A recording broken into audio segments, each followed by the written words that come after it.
Mm. Welcome to the 10th week after Pentecost. It is Wednesday, the last day of July, July 31st, 2024. This is the Manna at the Tap podcast, where we as a community actively seek the spiritual nourishment our souls crave. I'm Gloria, your fellow traveler on this spiritual journey, and together we guide each other, offering and receiving insights and interpretations from our daily lectionary readings, which provide the manna designed to nourish our spiritual growth. Psalm 37. Psalm 37 is an acrostic consisting of the 22 Hebrew alphabet letters. This form of presentation is often associated with Israel's wisdom circles and not with prayer or praise. It is designed to be instructional, contrasting between the righteous and concerned with the prosperity of the wicked. So let's define what we mean by the word righteous. It means justice and uprightness, one who is straight and does not depart from the way of Yahweh. The ancient Hebrews were nomadic people who traveled a circuit through the wilderness, following the same path repeatedly. So, a righteous person is one who followed the path of Yahweh. The meaning of the word wicked is evil, bad, and sinister. It refers to a mental disregard for justice, truth, and honor. Evil is in their thoughts and their lives and as a way of living. Psalm 37 can also be thought of as a teaching sermon.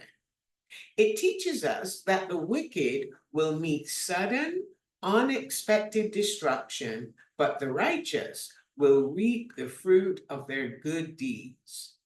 The righteous have Yahweh as their Savior, stronghold, deliverer, and refuge. He will save them. The psalm repeatedly assures us of the promise that the wicked will be cut off, while the righteous will inherit the land. The promise of land can be understood three ways: symbolically, spiritually, or more literal, because land in the Old Testament represented livelihood and life.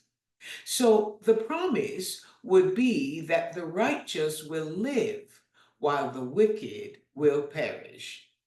Resonating with the words from Psalm 1, verse 6, for the Lord watches over the way of the righteous, but the way of the wicked will perish.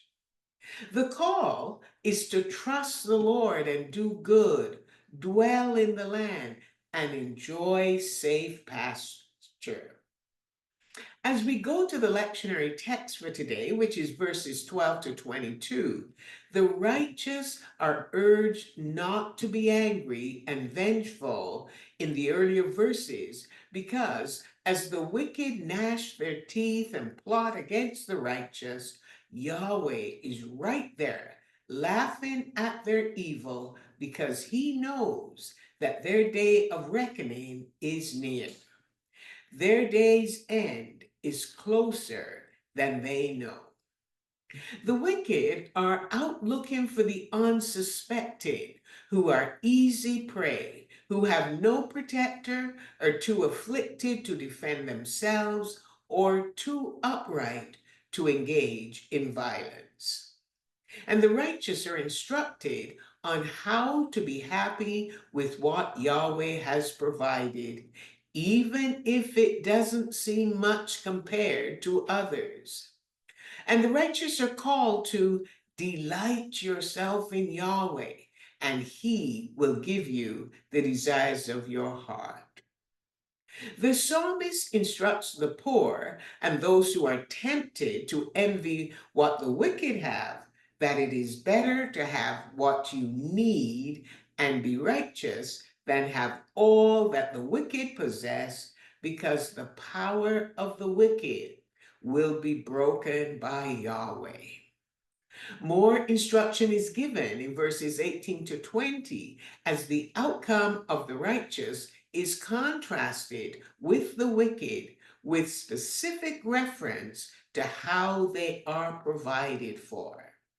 They are under Yahweh's care, and the inheritance here is their plot of land. They would be able to plant food, and Yahweh would bless the work of their hand.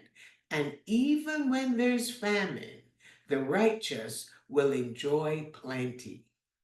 But the fate of the wicked, on the other hand, they will perish like flowers in the field, and they will go up in smoke. As we near the end of the lectionary text, verses 21 to 22, again, the wicked are contrasted with the righteous. They like to borrow, but refuse to pay because they care more about themselves than the lender. Not so with the righteous. In fact, they are not borrowing, they are giving generously instead. Yahweh blesses their land, but the ones he cursed will be removed. Now, the psalmist will move from physical land to the land that points beyond this life to the new heaven and new earth. The teaching of Psalm 37 will be fulfilled by Jesus, who will cut off the wicked and establish the righteous in the new heaven and the new earth.